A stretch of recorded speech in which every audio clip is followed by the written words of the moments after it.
I was wrong.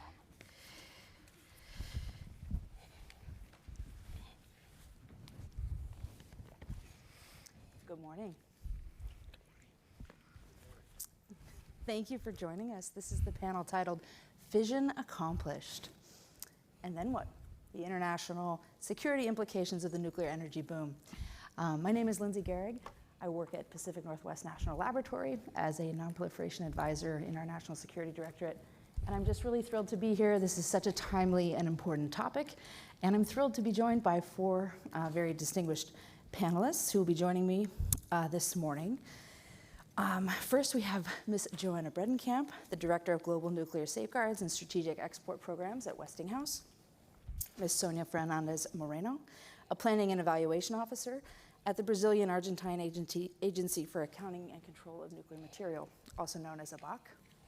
We also have Mr. Sean Olbert, Vice President of Corporate Business Strategy at Centrus Energy, and Dr. M.V. Ramana, Professor and Simons Chair in Disarmament, Global and Human Security at the University of British Columbia.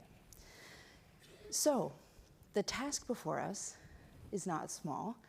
One of the sort of central questions, one of the fundamental questions we've been asked to unpack with you today is really as old as the nuclear dilemma itself, right? And what Eisenhower called the promise and the peril of nuclear technology.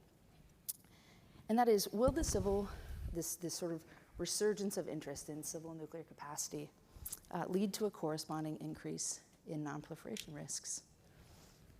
So I think we'll start with you, Joanna, if I may.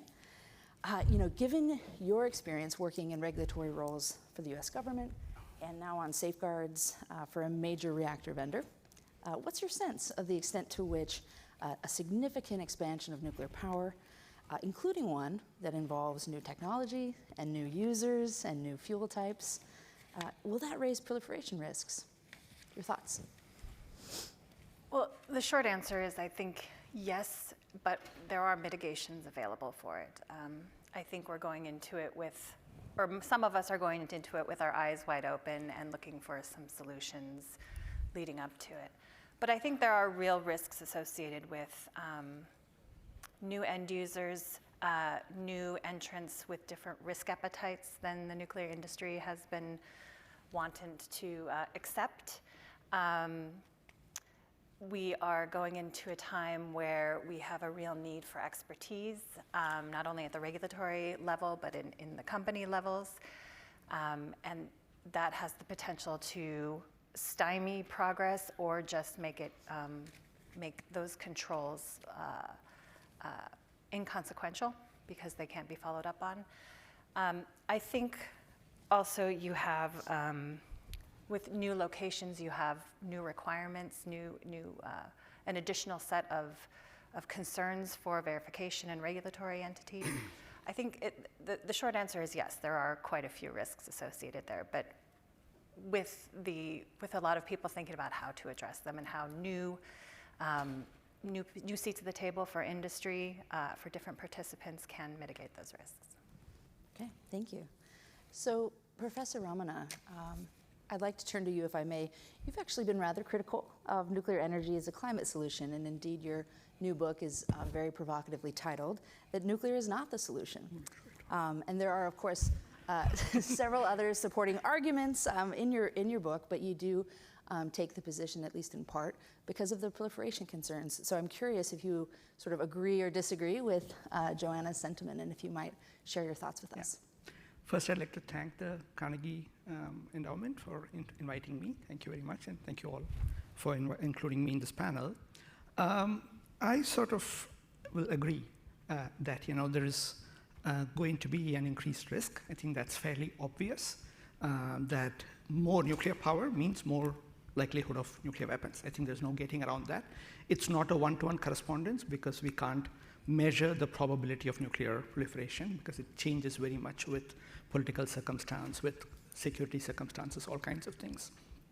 But I'd like to actually start by reminding people that this is the 20th anniversary of the 2005 Energy Policy Act passed by the George Bush administration.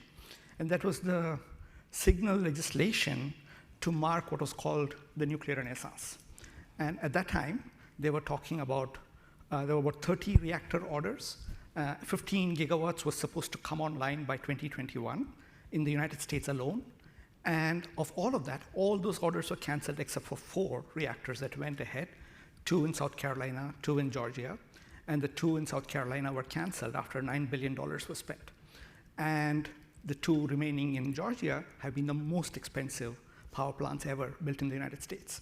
And this is a trend we have seen in many, many countries, in France, in the UK, and so on and so forth.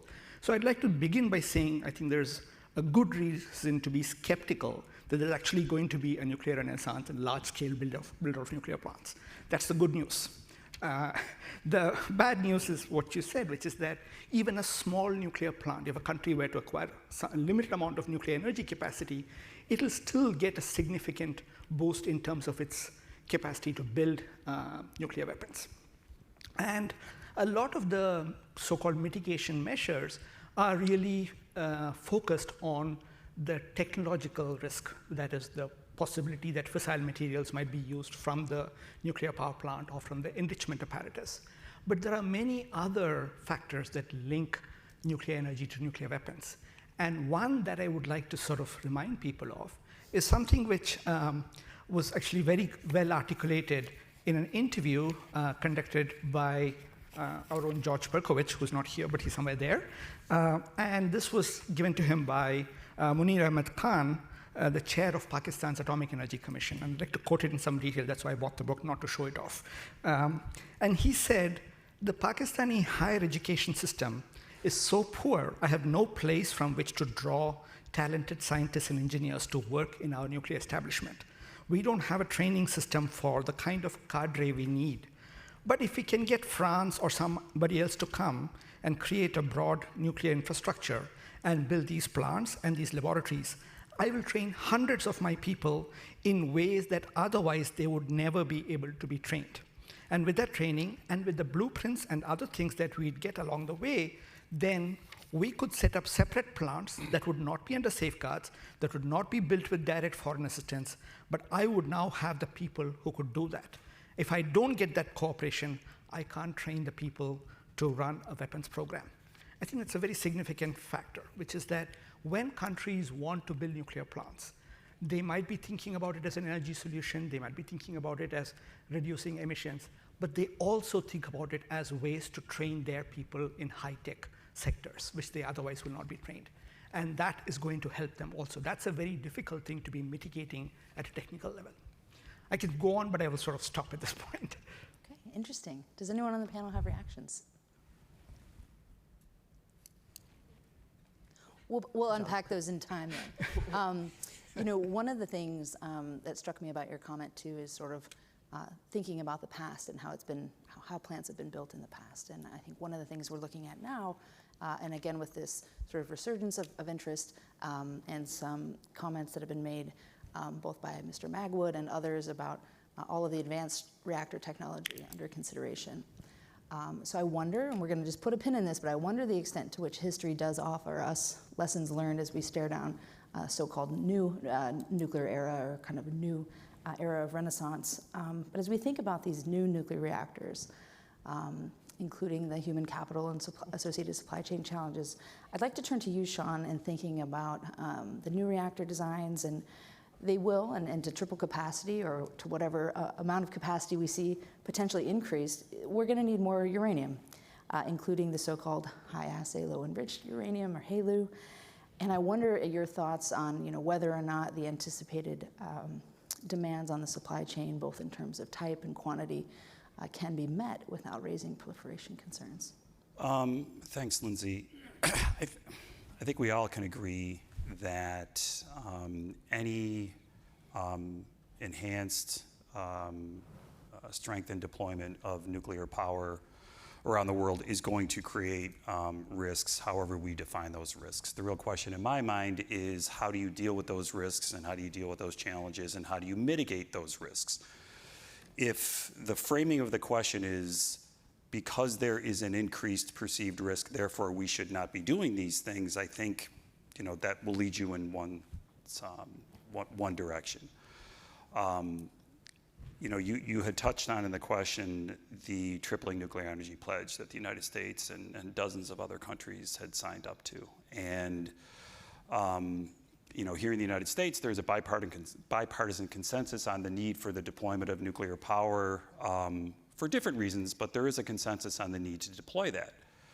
And in the context of a tripling nuclear energy pledge, and we were talking about this before the start of the panel, just here in the United States alone, we're talking about 200 gigawatts of new nuclear energy deployed in less than 25 years. That's on top of the existing fleet. So 200,000 megawatt Westinghouse reactors need to be deployed in less than 25 years.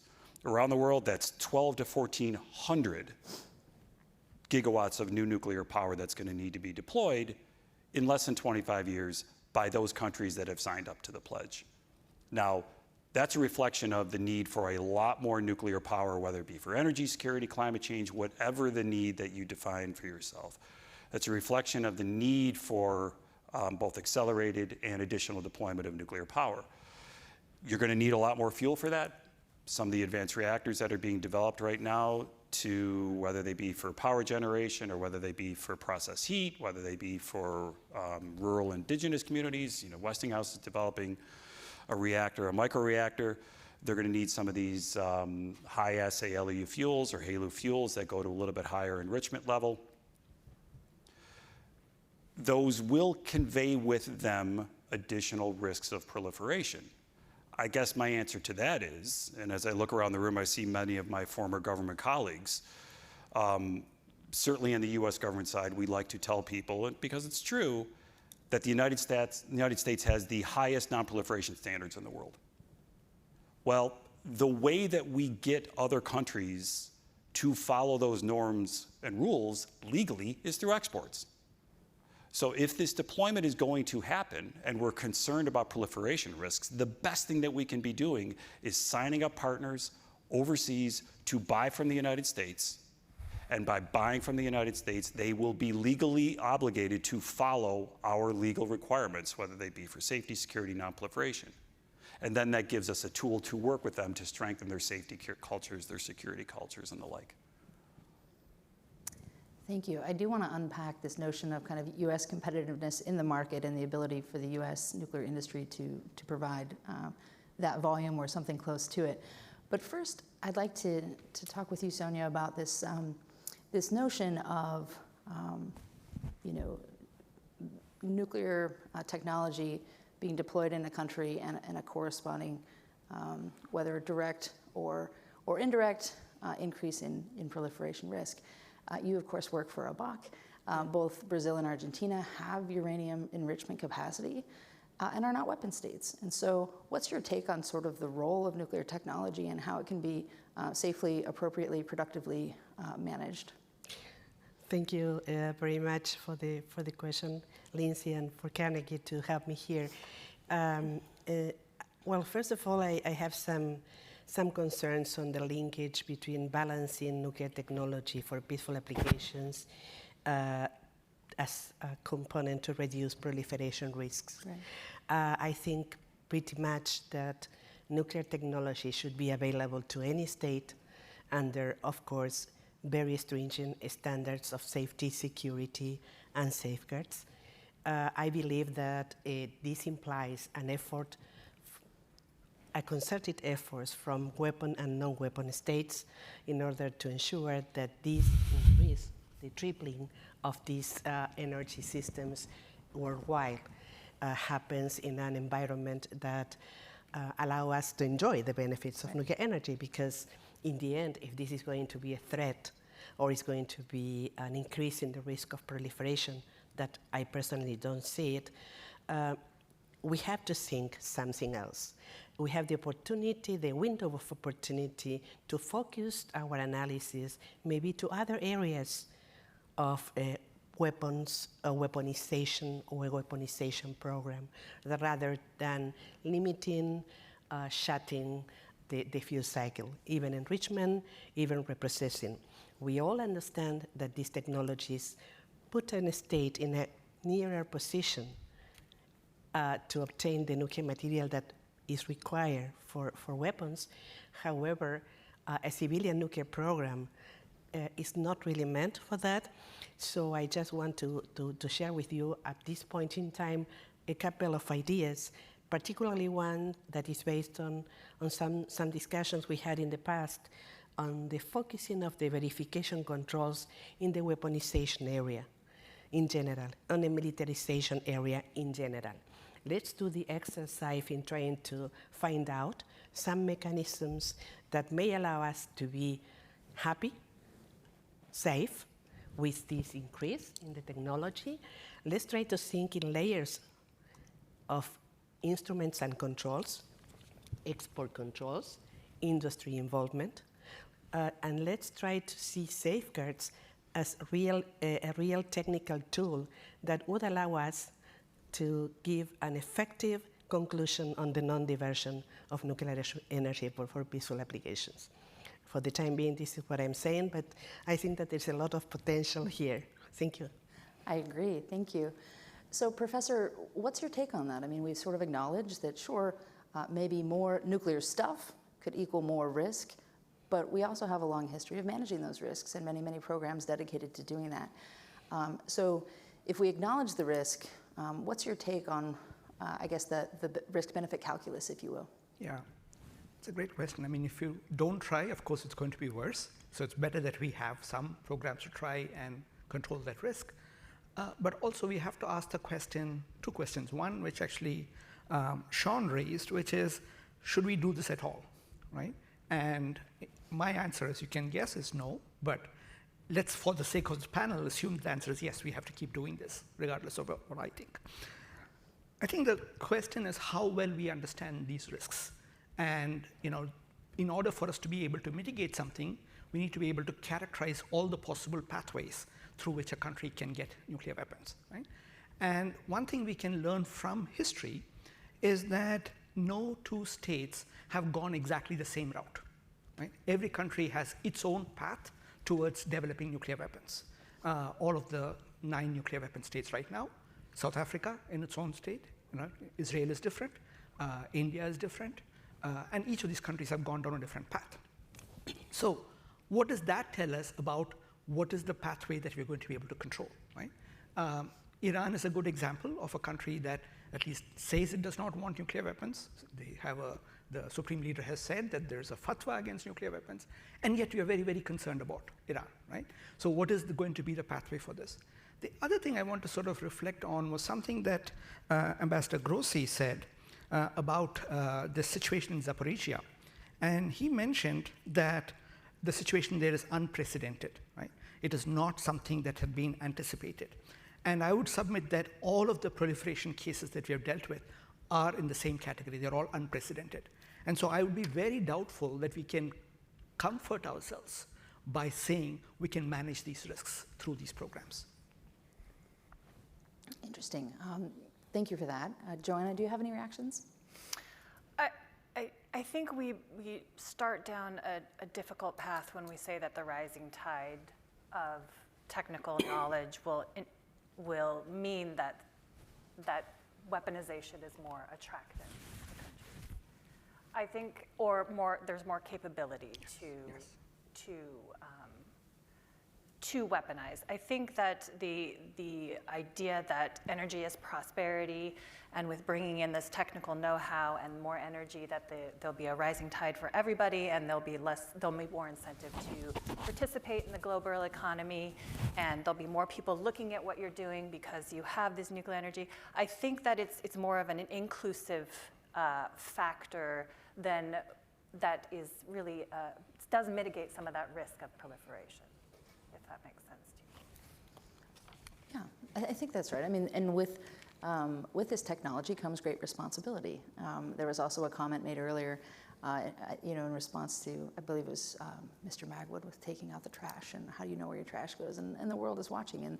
And then you add Grossi's comments as well, with also we have multilateral institutions to support the responsible use. I was struck by your comment, Sonia, as well, about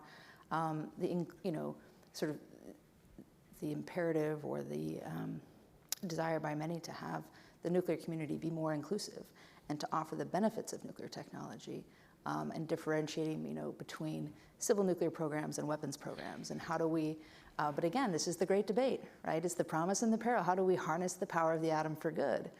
And so as we think about risk, in your mind, Sonia, are there ways to kind of separate the technology from the weapons question, right? I mean, is there a way, and do we have the appropriate mechanisms, perhaps, to do so? Yeah, well, it is not a one-fit-all answer for that. And as you say, it's a debate that is taking years, more than 50 years, I think. And it's a dilemma, because connecting the knowledge to the use of nuclear energy for weapons is something which, in my opinion, is not right.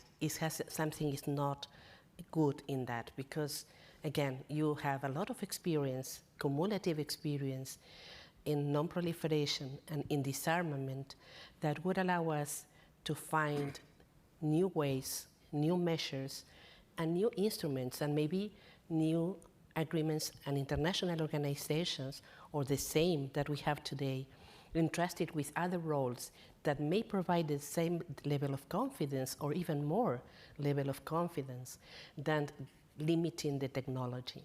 And the only way that limiting the technology for peaceful applications may work further in this increase of expansion in this nuclear blast could be really to include this prohibition of nuclear technology for cycle activities to all.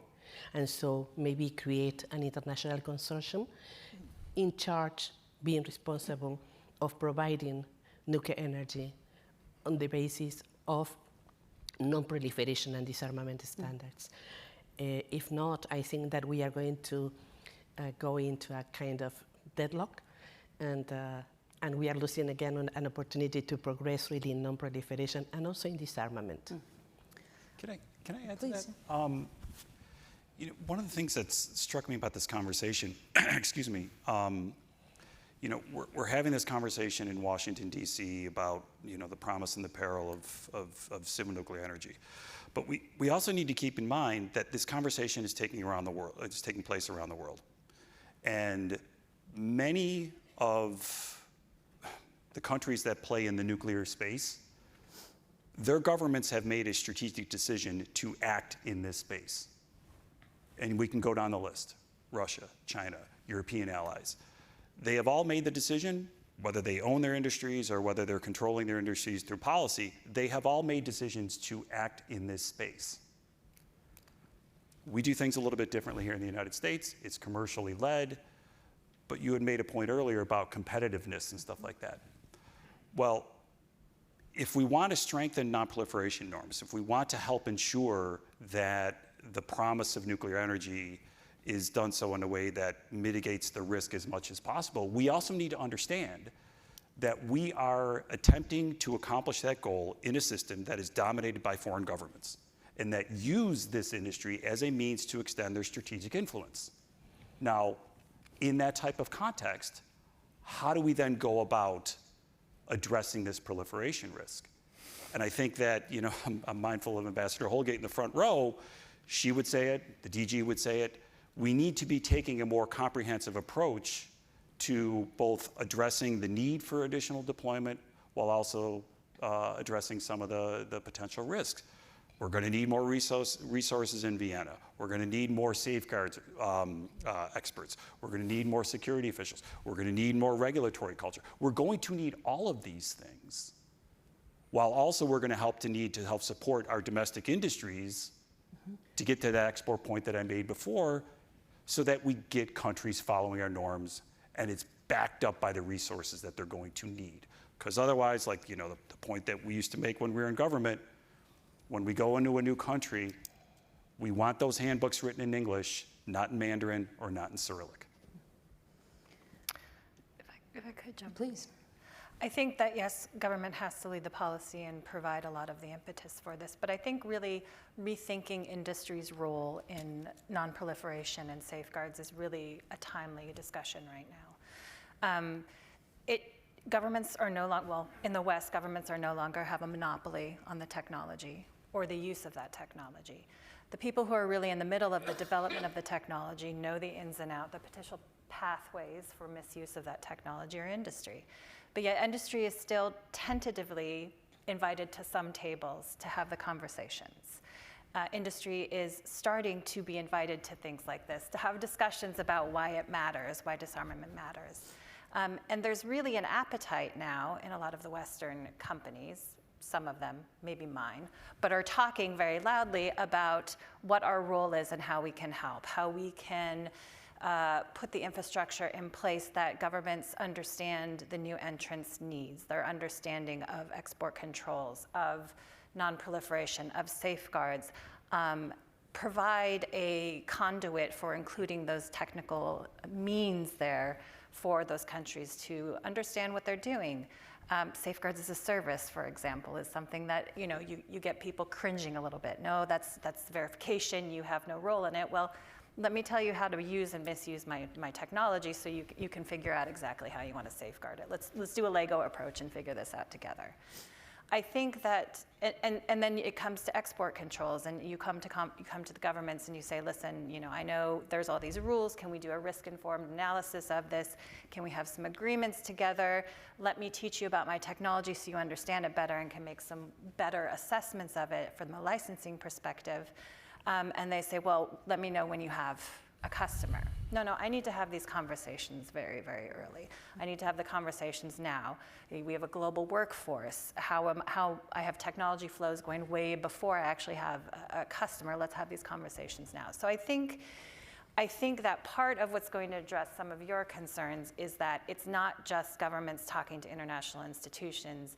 It's companies whose analysis of their risk appetite weights as heavily economic as reputation futures, who are saying, I'm a partner in this, let me help you, help me, help you type of scenario. Thank you, Joanna. Oh, please, Sonia. I very much agree with you, Joanna, and Dr. Ramana in that regard. I think that the increase of nuclear energy deployment is going to happen, maybe not as high and huge as expected, but it's going to happen. And that required the establishment of a robust infrastructure in the countries to regulate and to ensure safety, security, and safeguards. And these do not happen overnight. That require human capital, that require organization, legal frameworks, international commitments of the states that will be embarking in nuclear energy systems, and a multilateral and multi-layer approach, industry, export control, all the actors that may really help in establishing a coherent and a holistic approach towards these famous 3 S's. And for that, the obligation of all the states and all the institutions to commit to reaching these standards. Human capital was one of the more concerned issues for me when I've heard Mr. Magwood today, and yesterday Commissioner Hansen talking about how we are going to license new designs of reactors. Are we really licensing a new design, or we are just having a lot of experience in reactor designs that we are going to put into the system if we have a first-of-a-kind modular reactor that is going to be spread all over the world? So I think there is a lot of synergies that we need to have. In terms of industry and export control, I just want to highlight the importance of the nuclear cooperation agreements, government to government. It was also mentioned yesterday. The suppliers' states, or the suppliers, industries, government states, are committed to implement safeguards and non-proliferation objectives, export controls. So they have the right to go into a state that will receive some technology, and they may inspect this reactor. So that is a very old idea in the former, maybe, I don't know if it is today valid, but in the nuclear cooperation agreements with the United States and recipient countries of nuclear technology from the United States, these clauses were really strong, and they were very effective in my view, and add and complement things like safeguards. So why we couldn't think in terms of how the whole world is going to work? Right. So we have some consensus, it sounds like, supporting Joanna's notion of a greater role for industry in the conversation. Sonia and Sean both touching on the fact that increasing the capacity of the organizations who support human capital development. We also have some discussion around the long-standing, the 100-year hug that's been mentioned with respect to nuclear cooperation agreements and how important it is to embed high standards in those agreements. But Professor, do you agree? Are there some proliferation risks that simply can't be managed through those mechanisms? Or does it again come back to this risk-reward calculus? And if so, how would you suggest that we better or sort of more effectively calculate the risks to inform these decisions? I mean, I don't think we can calculate the risks. I think there are just too many uncertainties here. I mean, just to give a contemporary example, right? I'm coming here from Canada. For the first time in a very, very long time, there's actually discussion there about whether Canada should get nuclear weapons, right? Thanks to reasons that I don't have to explain right here. It's not a serious discussion yet, but the fact that it's actually being aired, there are op-eds in the Globe and Mail and so on and so forth, tell you that things can change very rapidly. Who could have predicted this? What kind of calculus would actually tell you, oh, under certain circumstances, Canada might consider getting nuclear weapons, right? So that's one thing to remember. And the second thing to remember is that Canada can think about this, whether they're going to, I don't think they're going to do it, but nevertheless, the fact that they can think about it is precisely because they have a nuclear infrastructure. Another country in a very similar situation, Denmark, is not talking about it, right? They don't have nuclear power plants. So that, I think, is a very central thing. The second thing I want to sort of reflect here is there's this word "we" that is being thrown around. And I don't think there's a common "we" here, right? There are different interests at play here, and all of them don't necessarily have the same interests. So, of course, Russia and China have their interests, but also all of the countries that are buying nuclear power plants, or at least are in the supposed market for nuclear power plants, have their own interests, and they don't overlap. They don't align completely with the interests of, let's say, Westinghouse, right, or any other country. And I think there's something very central to be sort of remembered. There's a lot of talk about how we want nuclear power for prosperity, the promise of nuclear power. The promise of nuclear power has already been belied a long, long time ago. Remember, it was the energy source that was supposed to be too cheap to meter. And then, the economists famously pointed out that it was too costly to matter, right? So, developing countries, for developing countries, it is true, they need energy for development, right? Nuclear energy is the most expensive form of energy to be delivered there. So if they are investing in nuclear power, they are foregoing how much energy they could have produced for the same amount of limited capital that they have, right? So for them, they have to look around for what is the cheapest way. And coming back to the nuclear sector itself, one of the reasons why we see so many countries buying Russian nuclear plants is not because they have some profound geopolitical attraction to Russia. It is because Russia just gives them a better deal, right? And so that's something to remember. But also, I'll say one more thing about this question of developing countries, which is the case of India, where I grew up. And in India, the Atomic Energy Department, the Atomic Energy Commission, was set up with the idea of using atomic energy for peaceful purposes, because it was all seen that India just had got freedom, it needed a lot of energy, and they said this is going to happen. The Atomic Energy Commission evolved over a period of time, over a couple of decades, to one that wanted nuclear weapons, because that was one way for it to get much more political power. Right? And this is something which we are going to see in multiple countries. Here in the United States, it's the same entity that oversees both nuclear weapons materials and nuclear power promotion, Department of Energy. This is seen around the world, right? So there are institutional interests also that come to play. And in the case of India as well, when Canada exported its first nuclear reactor to India, the NRX reactor, which became CIRUS, there was discussion in Canada about the possibility that India could separate plutonium from the NRX reactor. The NRX reactor was known to be a good producer of plutonium. And it was brushed aside because they said, we want to be able to sell reactors to India in Canada. And so the people who were concerned about proliferation were ruled out. We see the same kind of discussions happening today about Saudi Arabia. Right? Saudi Arabia has made it very clear, MBS has made it very clear why they are interested in nuclear power, and yet we want to sell them nuclear reactors. So these are things which I think we should be thinking about. Sonia, it looks like you have a comment. Yes. Just to add a note on that, I guess that I understood what John said and Dr. Ramana said on suppliers and reliable suppliers committed to non-proliferation standards rather than other possible suppliers not doing that.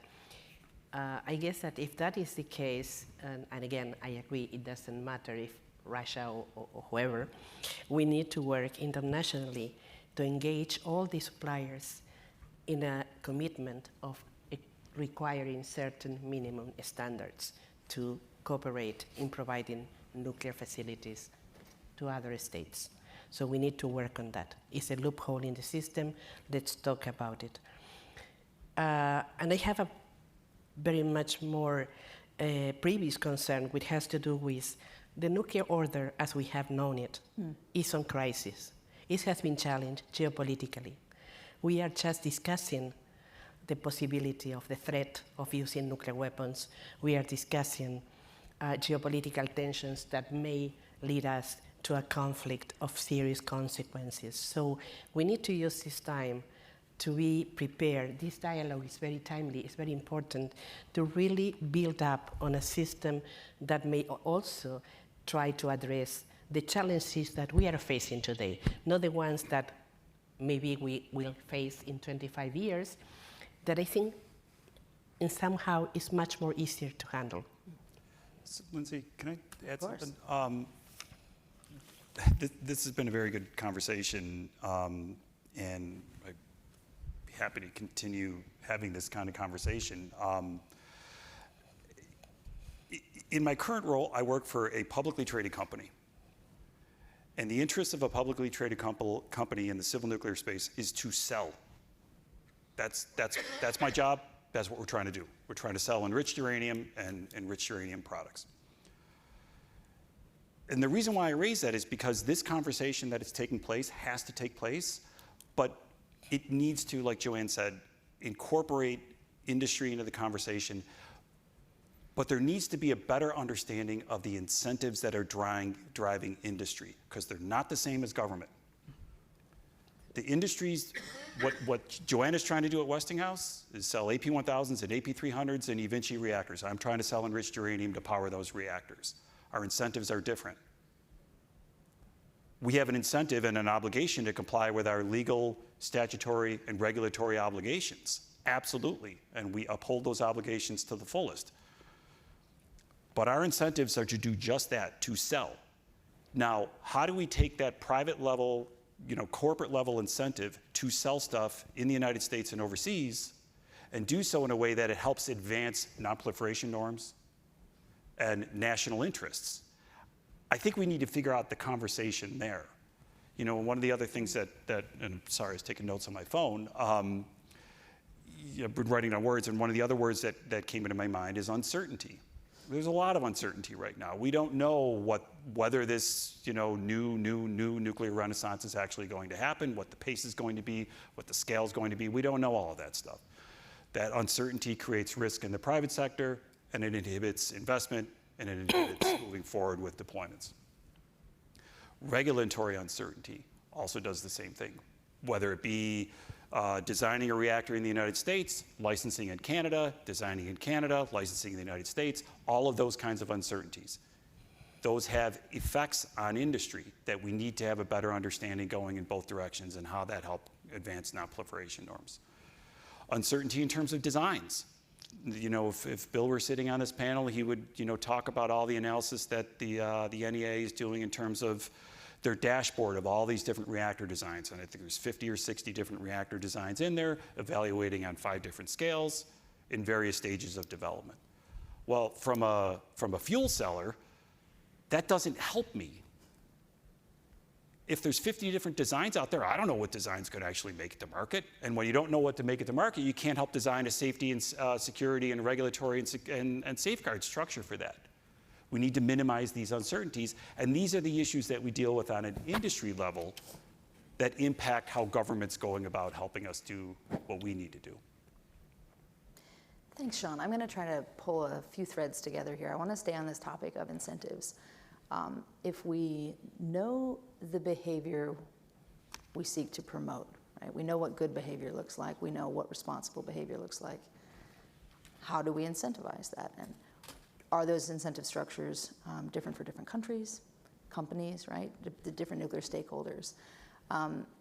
Adding to the thread here is also the role of new nuclear members, right? Not necessarily member states, but we're talking about the sort of wave of interest we're seeing from private companies in nuclear technology and sort of these non-traditional end users who are also now seeking to become part of the nuclear community.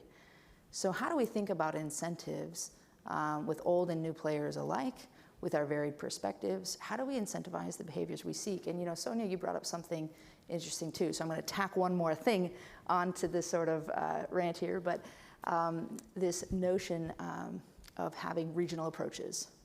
Okay, so we're thinking about incentives, incentivizing behavior, multi-stakeholder kind of perspectives, motivations. What is the role of kind of regional approaches? Professor, you've talked about the economics and the timeliness of nuclear as well.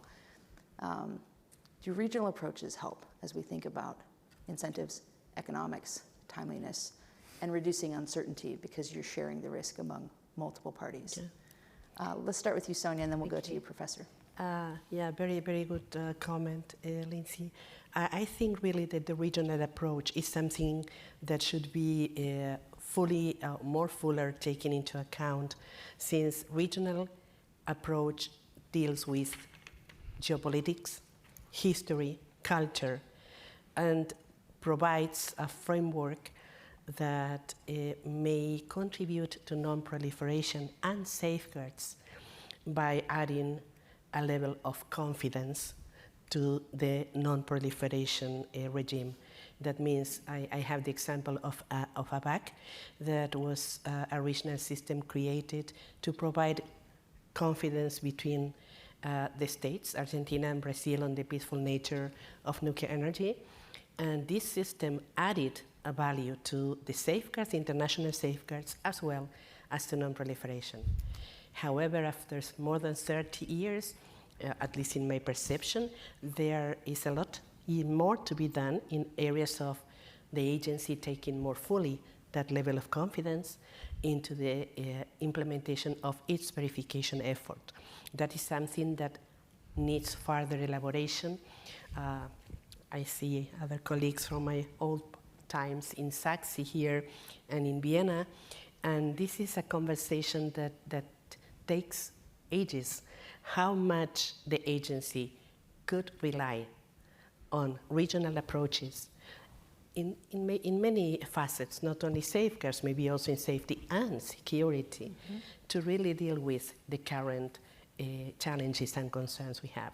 So my point is, safeguards will continue to be the cornerstone of non-proliferation. Is going to be the IAEA, the one to provide us confidence in the non-proliferation commitments, plus the possibility of incorporating further the assurances that provides regional approaches. And there are many regions now that are taking this lead. Asia Pacific, Africa. We were talking about Africa this morning. So I think that there's plenty of opportunity also to explore regional approaches. Thank you, Sonia. We'll go first to Professor and then Joanne. I'm curious, and for you too, you as well, Sean, with the role or what the industry perspective might be on regionalizing some of this with respect to supply chain and other aspects of supply and demand. But first, Professor, your thoughts on regional approaches, incentive structures, and sharing of risk and responsibility. Yeah. I'm actually going to turn the question slightly from what you said. Perfect. Because you talked about what you started with was about talking about new nuclear players. And I want to include one other set of new nuclear players we're seeing today, especially in the nuclear reactor market in the United States, that we should talk about, which is all of these new companies, very different from Westinghouse, from Silicon Valley, okay? And they come with an ethos of moving fast and breaking things, okay? And in the nuclear safety realm, I think they've been a disaster in terms of how they talk about how safety in general. And it leads to a very profoundly anti-regulatory environment, which I think is really bad for nuclear safety. And I think very similar things will happen in the context of proliferation as well.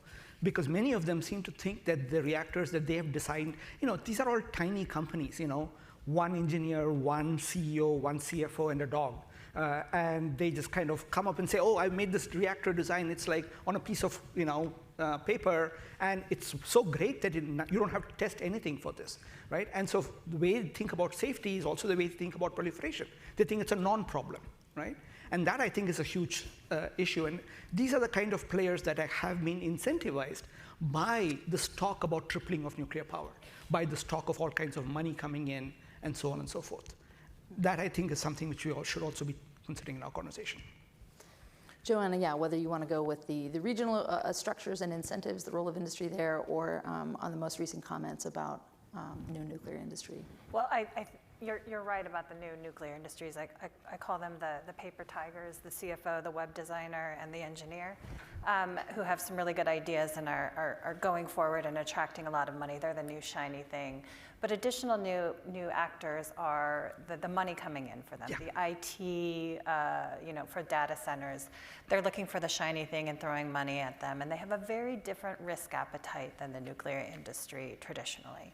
And I think it's important that we are re-supporting, re-looking at our nuclear safety culture and ensuring that the industry understands it fully. And I think leaders that understanding the importance of it is not just to double, triple check yourself to make sure everybody's on the same page, but to make sure that things are done correctly. I think that's a really big risk. And if those coupled together make a mistake, that's going to impact all of industry and the future of this renaissance, right? I think, but the second part of incentivization and regionalization, I think it's very appetizing from the perspective of industry. Yeah, if regulators were to get together and decide on some way to evaluate and some way to recognize each other's evaluations, to reduce some of the time that is invested in every country to ensure you're compliant, that would be tremendously valuable and beneficial to industry. Also, perhaps, and it's maybe a little bit too far out there, but some way to provide some sort of a bona fides to companies that perhaps operate in many different regions, many different countries, who have shown their ability to comply with the regulations in a certain way, that have shown their processes and procedures, their nuclear safety culture, transparently to be recognized in some form or fashion. Companies that have, for example, a safeguards by design program, being able to open that up to verification entities, to the IAEA, and have them say, yes, we agree, that is meeting the objectives of what we want, we can work with this. Those types of things would incentivize companies to carry that message of non-proliferation, those standards forward in a meaningful way. Thank you, Joanna, and that hopefully pulled on some of the comments I'm seeing in the chat here with respect to incentives, right? Is there bona fides? Is there a credential, perhaps, that could be developed and adhered to? And also sort of the role of safeguards and security by design in that. So that very much resonates with some of the feedback from the audience, so thank you for that. I guess I wonder the extent to which the Renaissance, or the re-Renaissance, if we're now calling it that, is different from the last time, okay? Does history teach us anything, or has the world and technology and geopolitics, have they sufficiently evolved that there might be some lessons learned from the past, but what we're talking about now in this moment of time, and the massive, seemingly like insatiable demand for energy, the new players, technology companies and otherwise, also really hard to abate, really hard to decarbonize sectors looking at nuclear technology to reach their climate or other related goals, right? Is the sort of interest that we're seeing now, coupled with new technology, mean that we're staring down a fundamentally different calculus. Like the world has evolved in certain ways. Has the non-proliferation regime sufficiently or commensurately evolved as well? I think the operative word that you used there is moment. This is a moment in time, and moments pass. The nuclear industry has a long tradition of fits and starts and promises underwhelmed. The insatiable demand for energy is a fact, and it's only going to increase. We made references earlier to non-traditional customers like Meta, Facebook, Google, AI, and the like. Their demand for energy is now. And with all of the challenges that we're facing on the commercial side, whether it be technology development, whether it be infrastructure, human capital, all of these kinds of things, the demand for these by these non-traditional customers, let alone traditional customers, is now. And if nuclear is not going to be there to meet the challenge, they're going to address the demand for energy through other means, whether it be LNG or something like that. That demand's going to be met. And so we all, I think it's fair to say in talking about incentives, we all have incentives, shared incentives, to try to tackle these challenges that we face in an expeditious way in order to intersect that demand that we see right now. I think, certainly from a commercial perspective, but I also think from a national security, from an energy security perspective, if those tripling nuclear energy pledges just amount to words on a page, we will have failed. So we need to do this, and we need to get these answers done quickly. Mm-hmm. Well, and to your point about meeting the bottom line in sort of an industry perspective, right? Microsoft and others need energy. They need a lot of it. They need it now. And if nuclear is the solution, there were some comments, I believe, Joyce Connery and others earlier about, if nuclear doesn't meet the moment, move on and find other things. Is it attractive, I imagine so, from an industry perspective, to have such eager and willing, off-takers of the nuclear energy capacity? What is the risk-benefit award that we've talked about? Joanna, you look eager to respond. The move fast and break it, and just that mentality. But they're also bringing demand and capital, right, to the equation. So how do you think about that, Joanna? It's from my perspective, it's kind of like the discussions you have with a country that's like, we need energy, we want a reactor. Tell me what I need to do, right? It's getting to know each other, getting to know the atmosphere you're working in, the industry you're working in, and getting them to understand why we do things the way we do, how we do things, for them to really appreciate the value associated with it. Like I say, when people say, why does it take so long to sign a contract? You've been talking to Poland since you were in grade school.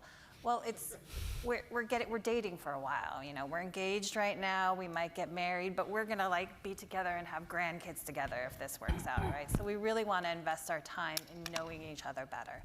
And I think with this data center kind of meta, all of the IT industry throwing money at the nuclear industry and saying we want it now, move faster. This moment needs to have some strategic thought and some real discussions with each other about what exactly you want, how we can provide it in a way that meets both of our objectives. Without it, there's a disaster waiting to happen, in that you might not even get to a proliferation or an actual accident, but just a failure, right? This was a bad idea, public divorces, those types of things. I think we're in a moment right now that's a very, very tricky moment that requires a lot of very strategic discussions with each other. And I think that you see a lot of shiny, loud things in the press, but hopefully, and it isn't all that you're seeing, and that you'll actually see some really substantive type of discussions and relationships in the future. Professor, your reactions? Yeah, I completely agree. I think there's a lot of shiny stuff going on. And I actually do disagree slightly on the idea that they are actually throwing money. They are throwing money, but not the kind of money that is needed for nuclear power, right? So I've not read any of the contracts, none of them are public, but I'm sure that Google and Amazon and all of them have very smart lawyers who put all kinds of conditionalities there about buying power, right? But if you think about the amounts they have disclosed in public, they are in the few hundreds of millions of dollars at best, right? The last SMR project that was talked about in the United States, which went quite far, the UAMS project, ended up costing $9.3 billion. And this is before the construction started, right? And even before that, NuScale has spent about $1.8 billion on R&D, and they've not yet gotten the full license to actually start construction. So there's a huge amount of money that's required, and the kind of money that Amazon or Google are supposed talking about is sort of peanuts compared to what is actually required, right? It's good for publicity. They get a lot of publicity out of talking about this. But in terms of getting an actual nuclear power plant, nothing. And this is, of course, for them, this is pocket change, given the kind of revenues that they have. So if they want, they can easily invest $50 billion and say, OK, build me a plant, right? But they're not doing that. So it's, I think, wrong to think about this as actually throwing money at the scale that is required. Thank you. We have just a few minutes left. We've covered a lot of ground. We've talked about new nuclear newcomers in a different sense. We've talked about incentives, standards, the role of perhaps regional approaches of multilateral organizations. How can we approach this re-renaissance, this moment, responsibly? I'd appreciate each of your reactions on that with just a few minutes left. Sonia, do you want to begin? Thank you. What do we do here? Sonia, tell us. What I will do.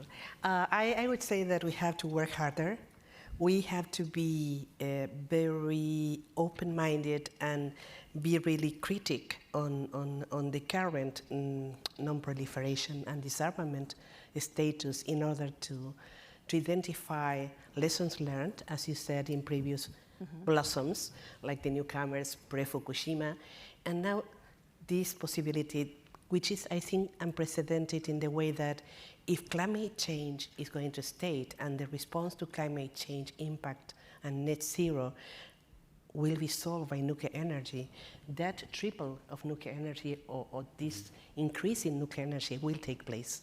So we need to work on that basis. Of course, a lot of uncertainties, as John said, but let's work on the basis of that very seriously, analyze what we have learned from the past. We have a lot of initiatives like multinational fuel approaches, incentives for states to get nuclear energy with an environment of benefits. So my word would be unprecedented time require unprecedented strategic thinking. So dialogues like this needs to be reproduced and continue in order to find solutions and proposals to tackle with this. Okay. Thank you, Sonia. Sean, how do we responsibly meet the moment?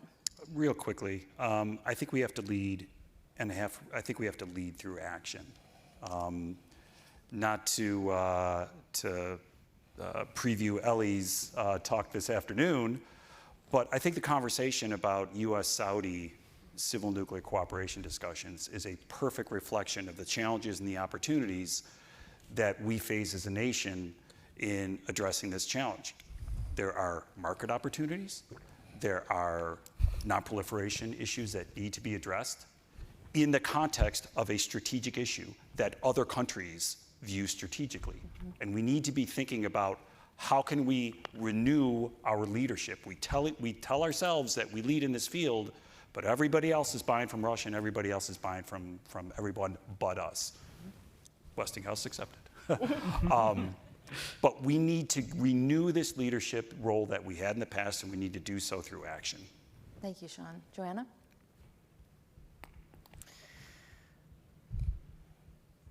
I'm going to pass it. Professor, how do we responsibly meet the moment? Gosh, And your answer may include not nuclear. Yeah. So it's very bad for a panel to be disagreeing with themselves. It looks very disagreeable, but if I have to be honest and be consistent with all that I have said, yes, I think we should not expand nuclear power. That's just a bad idea. We should just give up. better now than later. So I'm going to take some of my time back and say we shouldn't give up. Okay. That's fine. I think there's a real opportunity here, but there is so much uncertainty and there's so much risk. So anywhere we can mitigate risk for industry is really where we need governments to focus.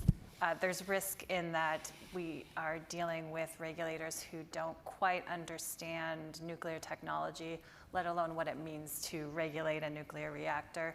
We're dealing with uncertainty in what exactly the market's going to look like, who's exactly going to buy. We're dealing with uncertainty if our deployment models, which are new and fancy, talking about products instead of construction, what that's going to mean in the context of export controls, safeguards, regulation, operation, remote access, those types of things. So there is a lot of uncertainty. And so discussions to really get to the core of what is actually possible and what actually needs to be looked at instead of this universe of we're going to have 100 different reactors in 1,000 different places and everybody's going to share all the technology and all the regulators are going to recognize each other's licenses. That's never going to happen. No. Let's really have those practical conversations.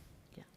Well, thank you. I think no one asked my opinion, but if I had to comment on what's responsible here, I think it's actually this panel has really reflected it, right? It's healthy dissent, it's substantive dialogue, and it's looking at the hard questions, right, and having conversations like this one. So I'd really like to thank you each for joining us. I hope you'll join me in thanking this panel.